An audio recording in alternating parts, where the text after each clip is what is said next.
WhatsApp guys, welcome back to Step Up Academy. मैं मयंक पालीवाल, आपका accountancy का मेंटर। आज के इस वीडियो में हम डिस्कस करने जा रहे हैं क्लास 11 अकाउंटेंसी से chapter number 4 basis of accounting. बच्चों, प्रीवियस वीडियो में हमने कवर किया था chapter number 3 theory base of accounting, जहां पर मैंने आप लोगों के साथ डिस्कस किया था फंडामेंटल अकाउंटिंग असम्पशंस। इसके अलावा हमारे पास और भी प्रिंसिपल्स थे जो कि हमें अकाउंटिंग करने में हेल्प करते हैं। उसके बाद बच्चों हमने डिस्कस किया था IFRS अकाउंटिंग स्टैंडर्ड्स और क्या होते हैं इंडियन अकाउंटिंग स्टैंडर्ड्स। लेकिन आज के इस वीडियो में हम डिस्कस करने जा रहे हैं बेसिस ऑफ अकाउंटिंग। तो जैसा कि आपको पता है कि अकाउंटिंग करने का मेन ऑब्जेक्टिव क्या है, अकाउंटिंग करने के मेन ऑब्जेक्टिव्स में से है to know the profit and loss of the business and to know the financial position of the business. तो to know the profit and loss of the business हमारे पास बच्चों अलग अलग बेस होते हैं, या हम बोल सकते हैं कि अलग अलग बेसिस से हम लोग क्या कर सकते हैं, किसी भी फर्म का प्रॉफिट एंड लॉस को कैलकुलेट किया जा सकता है। तो यहां देखेंगे आप लोग, प्रॉफिट अर्न और लॉस इनकर्ड, प्रॉफिट अर्न और loss incurred by the business can be determined either by. तो प्रॉफिट को कैलकुलेट करने के लिए आप ये समझ लीजिए कि आपके पास दो अप्रोचेस हैं। पहला अप्रोच है बच्चों हमारे पास कैश बेसिस ऑफ अकाउंटिंग, और अगला अप्रोच होता है हमारा एक्रूअल बेसिस ऑफ अकाउंटिंग, जिसे मर्केंटाइल बेसिस ऑफ अकाउंटिंग भी बोला जाता है।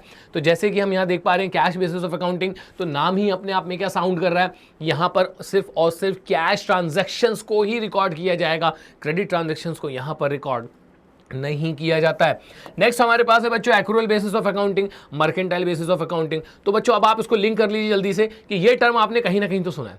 सर आपने प्रीवियस ही चैप्टर में थ्योरी बेस ऑफ अकाउंटिंग में हमें बताया था एक्रूअल अजम्पशन या फिर एक्रूअल का प्रिंसिपल, जो कि हमसे ये कहता है कि जब जो ट्रांजैक्शन हो जाए उसे तभी रिकॉर्ड कर लो, इर्रिस्पेक्टिव कि वो कैश में सेटल हो रहा है कि नहीं। तो यहां पर बच्चों वही एक्रूअल जो है अब हमारे पास अपने आप में एक बेसिस ऑफ अकाउंटिंग है, जिसकी मदद से हम यहां पे प्रॉफिट एंड लॉस पता लगाने वाले। तो एक सिंपल से इंट्रोडक्शन दे दूं मैं आपको, कैश बेसिस ऑफ अकाउंटिंग में only cash transactions are recorded. इसके बाद हम देखेंगे इसके क्या एडवांटेजेस हैं, क्या डिसएडवांटेजेस हैं। इसके अलावा बच्चों नेक्स्ट हमारे पास है एक्रूअल। तो एक्रूअल के अंदर बोथ ट्रांजैक्शंस आर रिकॉर्डेड, यहां कैश ट्रांजैक्शंस को भी रिकॉर्ड किया जाएगा और क्रेडिट ट्रांजैक्शंस को भी रिकॉर्ड किया जाएगा। इसके अलावा बच्चों हम दोनों में न्यूमेरिकली भी समझने की कोशिश करेंगे कि अगर आप कैश बेसिस ऑफ अकाउंटिंग को फॉलो करते हो तो आपका प्रॉफिट कैसे निकाला जाता है, और अगर आप एक्रूअल बेसिस ऑफ अकाउंटिंग को फॉलो करेंगे तो आपका प्रॉफिट किस तरीके से कैलकुलेट किया जाएगा। चलिए पहले एक एक करके समझ लेते हैं बच्चों हम लोग यहां पर। तो जैसे कि मैंने आपसे कहा कि पहले हम लोग डिस्कशन करने वाले हैं कैश बेसिस ऑफ अकाउंटिंग में। तो नाम से साउंड कर रहा है ना कि only cash transactions are recorded. अब यहां देख लीजिए, cash basis of accounting is a system in which transactions are recorded when cash is transacted whether received और पेड। तो जैसे का मेरा तरीका है बच्चों, एक बार में हमने पूरा का पूरा रीड कर लिया है, अब हम इसको ब्रेक कर करके समझने की कोशिश करेंगे। कैश बेसिस ऑफ अकाउंटिंग उस सिस्टम को बोला जाता है in which transactions are recorded when cash is transacted. मतलब इसमें ट्रांजैक्शन तभी रिकॉर्ड किया जाएगा जब कैश का लेन देन होता है। इन शॉर्ट मैं आपसे ये कहना चाहता हूं कि जब तक आपकी जेब में कैश आ नहीं जाएगा, जब तक आपकी जेब में से कैश चला नहीं जाएगा, उसे बुक्स ऑफ अकाउंट में रिकॉर्ड नहीं किया जाएगा। तो कैश बेसिस ऑफ अकाउंटिंग अपने आप में एक सिस्टम है जिसमें only cash transactions are recorded, और उन ट्रांजैक्शंस को भी तभी रिकॉर्ड किया जाता है जब हमारे पॉकेट में कैश आ जाएगा या तो फिर हमारी पॉकेट से कैश चला जाएगा। एकदम क्लियर है। आगे चलते हैं बच्चों, इसके कुछ फीचर्स पे हम लोग यहाँ पे डिस्कशन कर लेते हैं।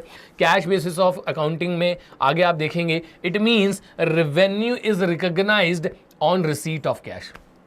इनकम को इनकम तभी माना जाएगा जब हाथ में कैश आ जाएगा। बहुत प्रॉपर एक्सप्लेनेशन में इसका देने वाला हूं विद एग्जांपल।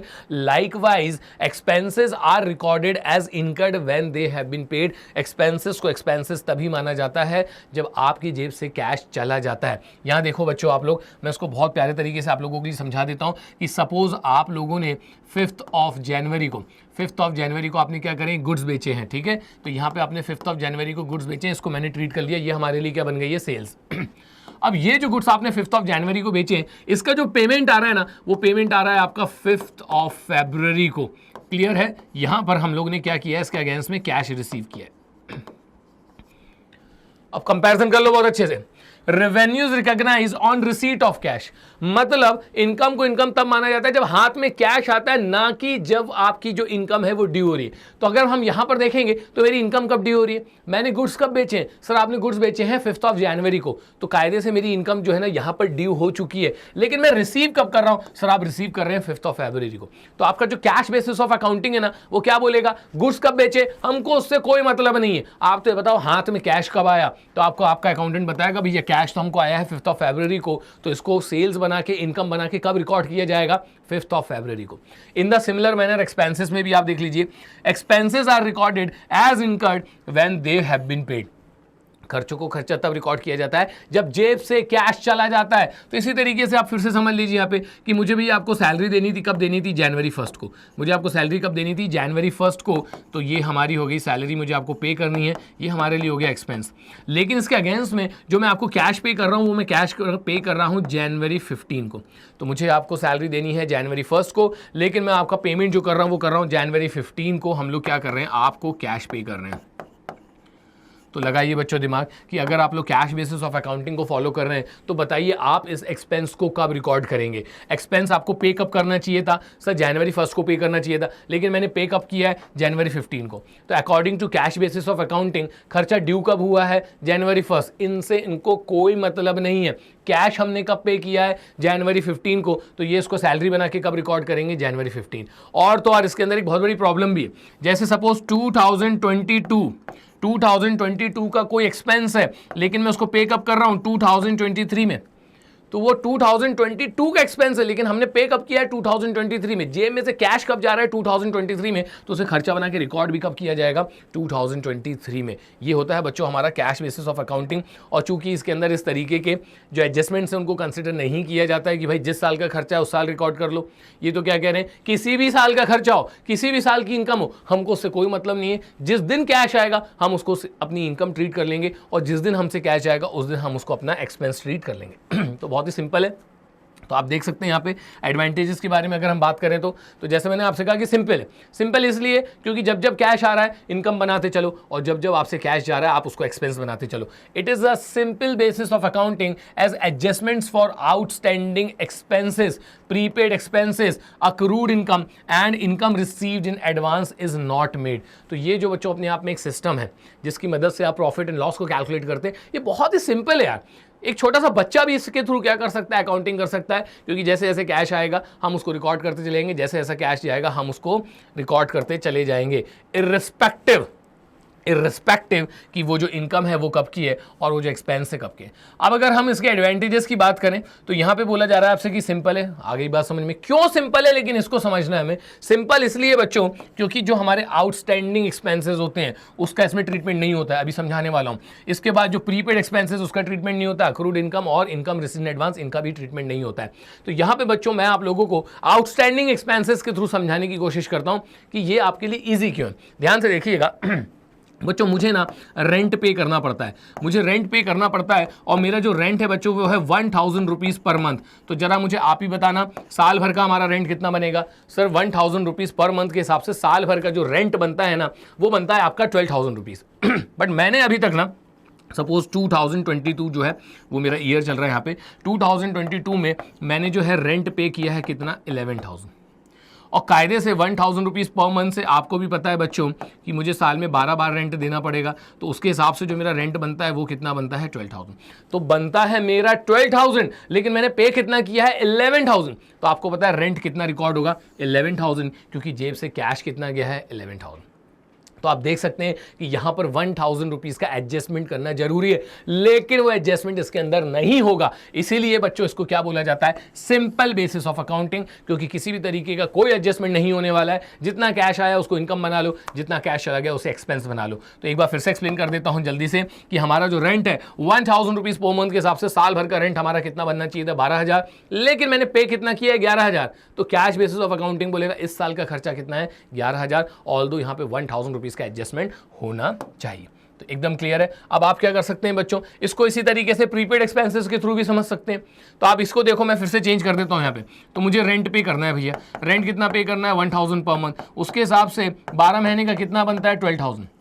लेकिन हमने 2023 में जो रेंट पे किया है वो रेंट आपने पे कर दिया है बच्चों 14,000। तो 1,000 रुपये महीने का खर्चा है, तो साल भर में 12 महीने के हिसाब से 12,000 ही बनेगा ना। लेकिन हमने कितना पे करके रखा है? 14,000। तो ये क्या बोलेंगे, इस साल का खर्चा कितना है? 14,000। बल्कि इस साल का खर्चा 14,000 नहीं है, इस साल का जो खर्चा है वो कितना है? 12,000। तो यहां पर ये जो 2000 का एडजस्टमेंट का रिक्वायरमेंट है ना, वो कैश बेसिस ऑफ अकाउंटिंग उसका एडजस्टमेंट नहीं करेगा। वो क्या बोलेगा, साल भर में जेब से कितना पैसा गया 14,000, तो इस साल का खर्चा भी कितना है 14,000। इसलिए बच्चों इस तरीके के एडजस्टमेंट्स क्योंकि इसके अंदर होते नहीं है, इसलिए अपने आप में एक बहुत ही सिंपल है जिसके थ्रू आप यहाँ पे प्रॉफिट एंड लॉस जो है कैलकुलेट कर सकते हैं। आगे चलते हैं। This approach is more objective as very few estimates and judgements are required. पहली बात तो इसका एडवांटेज ये है कि हम अगर उसको एक्रूअल से कंपेयर करेंगे ना, तो इसमें आपको ज़्यादा जजमेंट लेने की ज़रूरत नहीं होती है, इसके अंदर ज़्यादा एस्टिमेट्स की भी ज़रूरत नहीं पड़ती है। जैसे एक्रूअल को जब आप आगे जाके पढ़ेंगे तो आपको पता चलेगा कि प्रोविज़न फॉर डाउटफुल डेट्स बनाना पड़ता है, इसके अलावा प्रोविज़न फॉर टैक्स बनाना पड़ता है, ये सारी चीज़ें इसके अंदर नहीं होती हैं। नेक्स्ट है हमारे पास, this basis of accounting is suitable for those enterprises where most of the transactions are on cash basis. तो ये जो आपका अप्रोच है ये कहाँ पर सूटेबल है, ये उन एंटरप्राइजेस या ऑर्गेनाइजेशन के लिए सूटेबल है बच्चों जहाँ पे मैक्सिमम जो आपके ट्रांजैक्शंस होते हैं वो कैसे होते हैं, कैश में होते हैं। जैसे आपने देखा होगा पेट्रोल पंप, आप पेट्रोल पंप पे जाइए, वहाँ पे अभी आपने देखा है कभी कि उधारी हो जाएगी आपकी, कभी नहीं होगी। स्कूल्स, कॉलेजेस, हॉस्पिटल्स, यहाँ पर हमारे जो ज़्यादातर ट्रांजैक्शंस होते हैं वो कैश में होते हैं, तो उनके लिए ये सूटेबल है, उनके लिए ये सूटेबल है। इसके अलावा भैया सिक्के के दो पहलू होते हैं, तो बड़ी तारीफ़ें कर ली हमने कि सिंपल है। इसके अलावा इसके अंदर एडजस्टमेंट्स की ज़रूरत नहीं पड़ती है, और इसके अंदर आपको जजमेंट्स जो है वो भी कम लेने पड़ते हैं, एस्टिमेशंस कम करने पड़ते हैं, और इसके अलावा भाई उनके लिए सूटेबल है जिनके पास कैश ट्रांजेक्शन ज़्यादा होते हैं। लेकिन अब सिक्के के दूसरे पहलू पे आते हैं जो कि है डिसएडवांटेजेस। अब डिसएडवांटेजेस में क्या है, it does not give a true and fair view of the profit and loss and the financial position of the enterprises. तो भाई ये तो होना ही था, ये तो होना ही था। आपकी जेब से चले गए 14,000 और इस साल का खर्चा है 12,000, तो भी आप खर्चा मान रहे हो 14,000। हुआ था ना भी हमारे साथ ऐसे थोड़ी देर पहले। आपको साल भर में रेंट देना चाहिए था 12,000, आपने दिया है 11,000, 1,000 का आउटस्टैंडिंग है, आपने उसका कोई एडजस्टमेंट ही नहीं किया और 11,000 को ही खर्चा बना के रिकॉर्ड कर दिया। तो हो रहा है कि नहीं गलत? तो साल भर का खर्चा 12 है, दे दिया हमने 11, तो ये बोलेंगे 11 ही खर्चा है। ऐसा नहीं है, साल भर का खर्चा अगर 12,000 है तो 12,000 ही रिकॉर्ड होगा। इसी तरीके से आप यहाँ पे देख सकते हैं, क्योंकि इनमें ये एडजस्टमेंट्स नहीं होते हैं, इसलिए बच्चों यहाँ पर आपको जो ट्रू एंड फेयर व्यू है प्रॉफिट एंड लॉस का और फाइनेंशियल पोजीशन का वो पता नहीं चलेगा। ये इसका डिसएडवांटेज है। It does not follow the matching principle of accounting, और ये मैचिंग प्रिंसिपल को भी फॉलो नहीं होता है। इफ़ यू रिमेंबर, हमने प्रीवियस ही वीडियो में जब मैंने आपको थ्योरी बेसिस ऑफ अकाउंटिंग पढ़ाया था, वहाँ पे बच्चों हमने मैचिंग प्रिंसिपल पे भी डिस्कशन किया था। मैचिंग प्रिंसिपल हमसे कहता है इस साल का करेक्ट प्रॉफिट एंड लॉस पता लगाने के लिए इसी साल की इनकम का इसी साल के एक्सपेंसेस से आपस में कंपैरिजन करना चाहिए। और अगर इस साल की इनकम एक्सपेंसेस में किन्हीं और साल की इनकम और एक्सपेंसेस आ गए तो उनको हटाना पड़ता है। लेकिन कैश बेसिस में ऐसा नहीं है। जैसे कि मैंने आपको बताया था कि 2022 में मैंने गुड्स बेचे, सपोज मैं यहाँ पे कैलेंडर ईयर ले रहा हूँ, 2022 में हमने गुड्स बेचे और उसका पैसा हमें 2023 में मिल रहा है, तो ये क्या कहते हैं 2023 की इनकम है। बल्कि ऐसा नहीं है, गुड्स हमने कब बेचे थे 2022 में, तो वो इनकम भी कब की कहलाएगी 2022 की। तो यहाँ देख सकते हैं आप लोगों ने, इनने मैचिंग प्रिंसिपल जो है उसको क्या कर दिया, वायलेट कर दिया या फिर उसको फॉलो ही नहीं किया है। आगे देख लीजिए, this system does not distinguish between capital and revenue item. As a result, there is no consistency in the profit of the 2 years. ये डिसएडवांटेज बड़ा जबरदस्त है। आप इसको समझेंगे ना तो आपको पता चलेगा कि क्यों कैश बेसिस ऑफ अकाउंटिंग ज्यादा पॉपुलर नहीं है। देखो भाई, समझने की कोशिश करना, ठीक है ना। अगर हम कोई एक पर्टिकुलर एसेट परचेज कर रहे हैं तो आपको भी पता है कि एसेट जो होता है हमारे लिए, स्पेशली अगर मैं नॉन करेंट एसेट्स की बात करूं, तो ये ऐसे एसेट्स होते हैं जो कि हमें कई सालों तक एडवांटेज देते हैं, जो कि हमें कई सालों तक एडवांटेज देते हैं। तो सपोज बच्चों, हम लोगों ने एक लैंड एंड बिल्डिंग परचेज करी है फॉर रुपीज 10 लाख। हमने यहाँ पे लैंड एंड बिल्डिंग परचेज किया फॉर रुपीज 10 लाख। कब परचेज किया? 2023 में। तो ये पूरे के पूरे 10 लाख रुपीस को ही क्या कर लेंगे, 2023 का एक्सपेंस मान लेंगे। ये गलत है।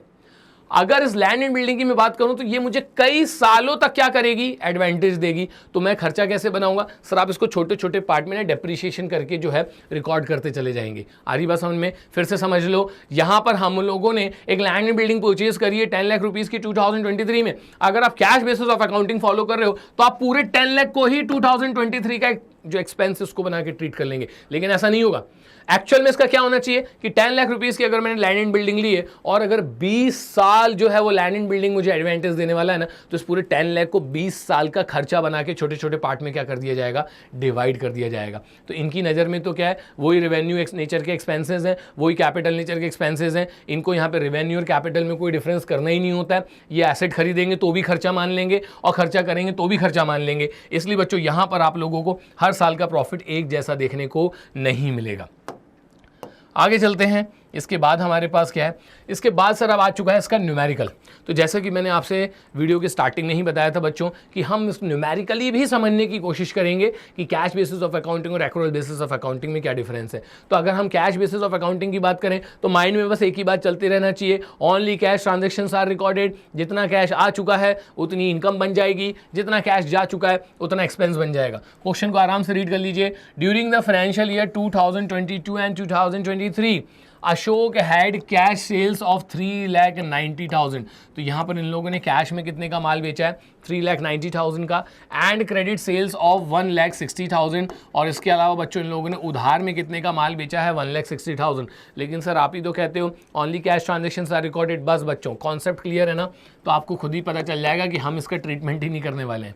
आगे आपसे बोले आ रहा है his expenses for the year वर 2,70,000। साल भर के इनके जो खर्चे हैं वो 2,70,000 के हैं, out of which 80,000 is still to be paid, जिसमें से 80,000 रुपये पे करना अभी भी बाकी है। ध्यान से देखिएगा, 2,70,000 का टोटल खर्चा है, लेकिन अभी उसमें से 80,000 देना बाकी है। तो जितना नगद में दिए ना उसी को कंसिडर करना है। Find out Ashok's income for 2023 following the cash basis of accounting. तो हमें यह बताना है कि अगर हम कैश बेसिस ऑफ अकाउंटिंग को फॉलो करते हैं तो उसके हिसाब से यहां पर इसका कितना प्रॉफिट जो है वो निकल कर आएगा। तो चलिए सबसे पहले बच्चों अपन लोग यहां पे बात कर लेते हैं रेवेन्यू की, कि हमने क्या कमाया है।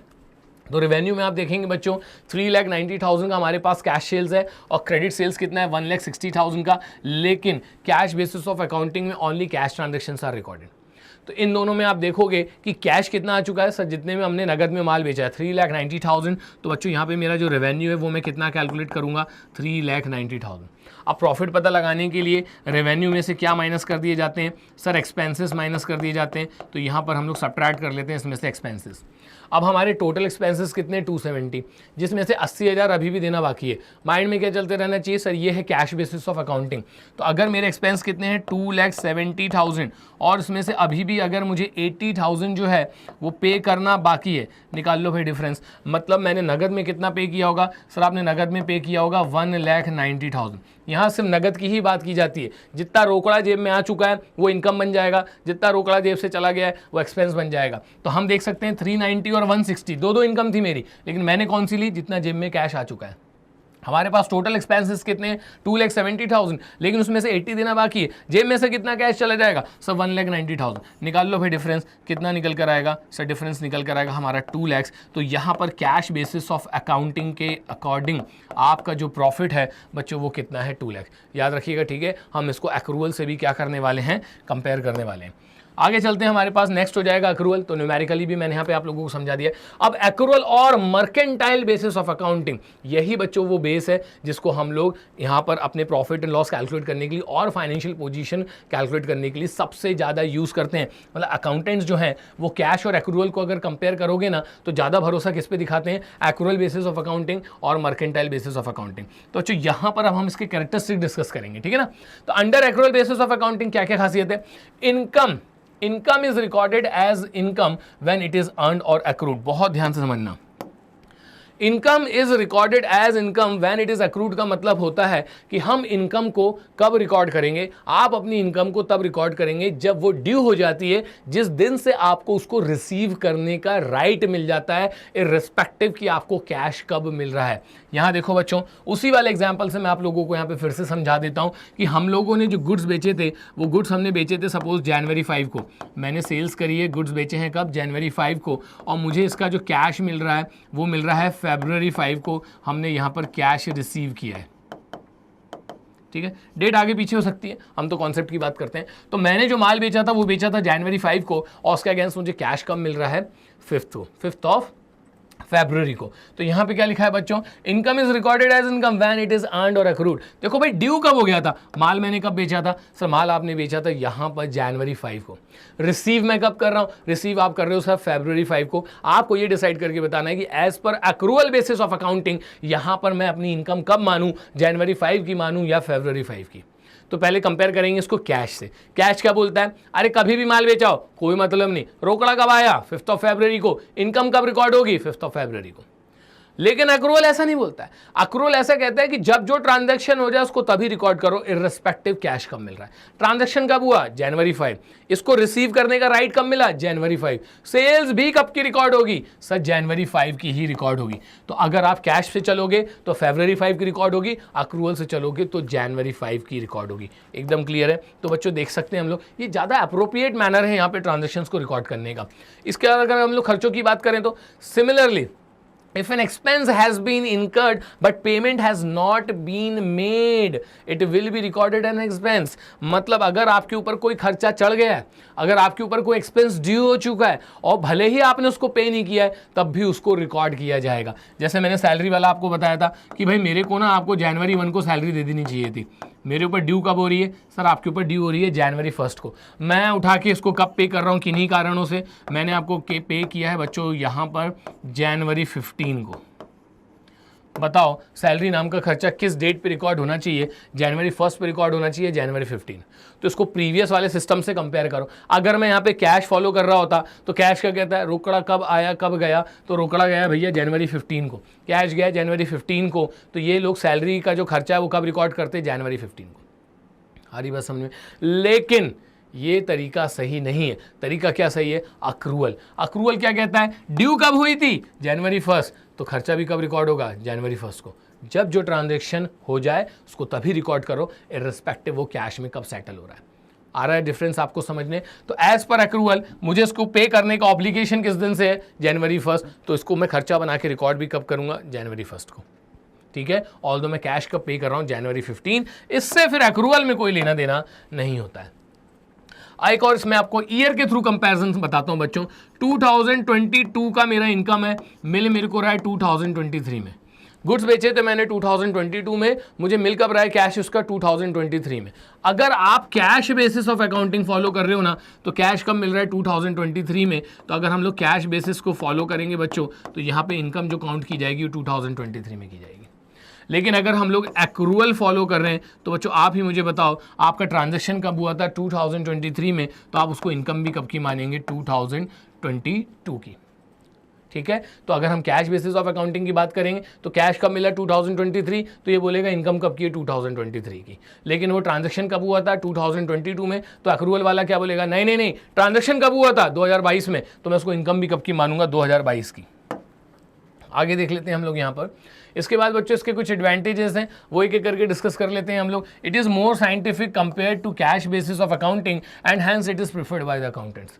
है कि नहीं भाई साइंटिफिक, जिस साल का खर्चा है उसी साल रिकॉर्ड हो रहा है, जिस साल की इनकम है उसी साल रिकॉर्ड हो रही है, तो कैश बेसिस के कंपैरिजन में ये ज़्यादा अप्रोप्रिएट है आप लोगों के लिए प्रॉफिट एंड लॉस को कैलकुलेट करने के लिए। इसलिए बच्चों इसको अकाउंटेंट्स प्रेफर करते हैं over cash basis of accounting.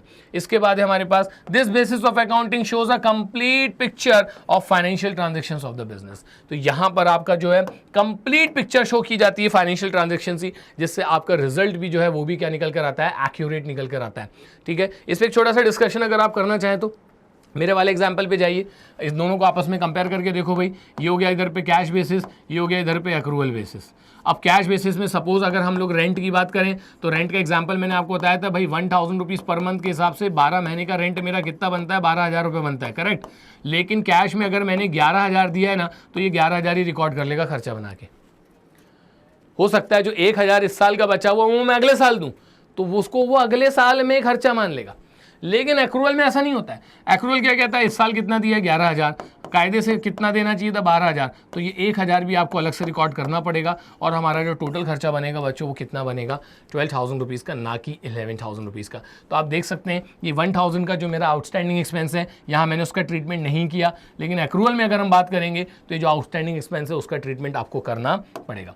तो यहाँ पे अब हम लोग उसके डिसएडवांटेजेस थोड़ा सा और डिस्कस कर लेते हैं। This system is not as simple as cash basis of accounting.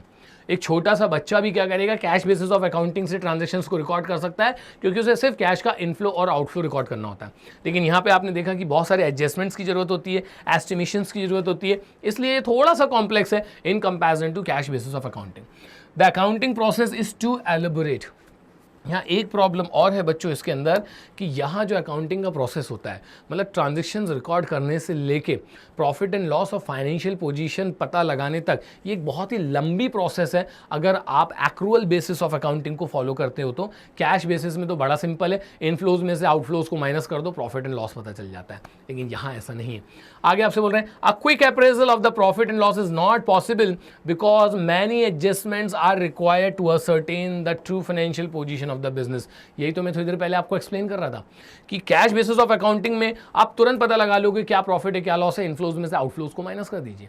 लेकिन यहां पर एक क्विक अप्रेजल नहीं लिया सकता, मतलब आप बीचों बीच में एकदम से प्रॉफिट एंड लॉस पता नहीं लगा सकते, क्योंकि यहां प्रॉफिट एंड लॉस को पता लगाने के लिए आपको कई तरीके के एडजस्टमेंट्स करने पड़ते हैं, जैसे थोड़ी देर पहले मैंने एग्जांपल के थ्रू आपको समझाया था।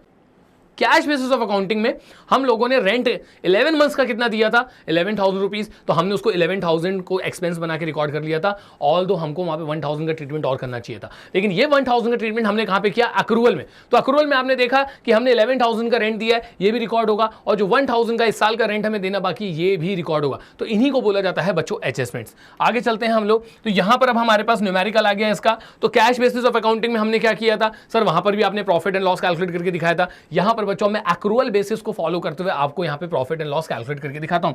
तो एक बार जरा आप लोग जरा क्वेश्चन तो रीड कर लीजिए। क्वेश्चन में हमसे क्या बोला जा रहा है, during the financial year 2022 and 2023 Ashok has cash sales of rupees 3,90,000। Ashok के पास कैश सेल्स है कितने की, 3,90,000 की, एंड क्रेडिट सेल्स भी है कितने की, 1,60,000 की। कंपेयर कर लो बच्चों उसको कैश बेसिस ऑफ अकाउंटिंग से। कैश बेसिस ऑफ अकाउंटिंग में आपने सिर्फ और सिर्फ कैश ट्रांजेक्शन ही लेने पड़ते हैं, इसलिए वहां पर आप लोगों ने क्रेडिट सेल्स नहीं ली थी। लेकिन एक्रूअल बेसिस ऑफ अकाउंटिंग में both cash and credit transactions are recorded, तो अब की बार आपको क्रेडिट सेल्स भी लेनी पड़ेगी। His expenses for the year जो थे वो थे 2,70,000, लेकिन इसमें से आपने 80,000 अभी पे नहीं करे। तो अगर ये कैश बेसिस ऑफ अकाउंटिंग होता तो 80 माइनस करके जेब में से कैश कितना गया है, 190, हमने 190 को कंसिडर किया था। लेकिन यहाँ बच्चों हम पूरे 2,70,000 लेंगे इर्रिस्पेक्टिव कि कितने पे किए हैं और कितने हमने पे नहीं किए। अब यहाँ पर हमको बच्चों इसका जो प्रॉफिट है वो कैलकुलेट करके दिखाना है। तो एक काम करते हैं, सबसे पहले हम अपनी रेवेन्यू बना लेते हैं। तो रेवेन्यू मतलब अगर आपके सेल्स की बात मैं करूं तो यहाँ पे आप देख सकते हैं आपने कैश में कितने का सेल्स किया है। कैश में सर हमने सेल्स किया है 3,90,000 रुपीज़ का। इसके अलावा सर हम लोगों ने क्रेडिट में भी गुड्स बेचे, और एक्रूअल में सर क्रेडिट ट्रांजेक्शन्स को भी कंसिडर किया जाता है। हमारा क्रेडिट में कितने का सेल्स है, क्रेडिट में सेल्स है सर 1,60,000 का। दोनों को ऐड कर लो तो आपको टोटल सेल्स मिल जाएगा। यहाँ पर टोटल सेल्स आ रहा है सर हमारा 5,50,000। अब इसमें से काम करते हैं हम लोग बच्चों, अपने जो एक्सपेंसेस हैं उनको हम लोग यहाँ पे सब्ट्रैक्ट कर लेते हैं। तो आप देख सकते हैं कि हमारे जो एक्सपेंसेस हैं वो कितने हैं, 2,70,000, जिसमें से 80 नहीं दिए। लेकिन भैया टोटल खर्चा जो है ना वही रिकॉर्ड होगा, कितना, 2,70,000। और अब आपका जो इन दोनों का डिफरेंस है वो बन जाएगा प्रॉफिट। निकाल लीजिए कितना निकल कर आ रहा है सर, ये हमारा जो इसका डिफरेंस निकल कर आ रहा है वो निकल कर आ रहा है आपका 2,80,000। ये ही हमारा प्रॉफिट है। कंपेयर कर लो बच्चों, जब आप लोगों ने cash basis of accounting follow किया था वहाँ पर आप लोगों का प्रॉफिट निकल कर आ रहा था 2 लाख, यहाँ पर आपका प्रॉफिट कितना निकल कर आ रहा है 2,80,000। और ये जो बच्चों हमारे पास सिस्टम है ये आपको करेक्ट प्रॉफिट एंड लॉस बताता है, ये आपको ट्रू एंड फेयर पोजीशन बताता है आपके फाइनेंशियल पोजीशंस की। तो यहाँ पर अगर हम बात करें कि डिफरेंस इसका और एक बार कंपेयर कर लेते हैं, इसके बाद बस हम चैप्टर करेंगे वाइंड अप और तैयारी करेंगे अपने अगले चैप्टर की। तो सबसे पहले नेचर ऑफ ट्रांजैक्शंस की अगर हम बात करें तो एक्रूअल में आप देख सकते हैं कि both cash and credit transactions are recorded. अब यहाँ पर जो आपका कैश बेसिस ऑफ अकाउंटिंग इसमें क्या लिखा होगा आपको पहले से ही पता है, only cash transactions are recorded. Cash basis of accounting में सिर्फ कैश ट्रांजैक्शंस रिकॉर्ड किए जाते हैं और यहाँ पर दोनों ही रिकॉर्ड किए जाते हैं। तो आप चेक कर लीजिए यहाँ पे cash transactions are recorded, only cash transactions are recorded.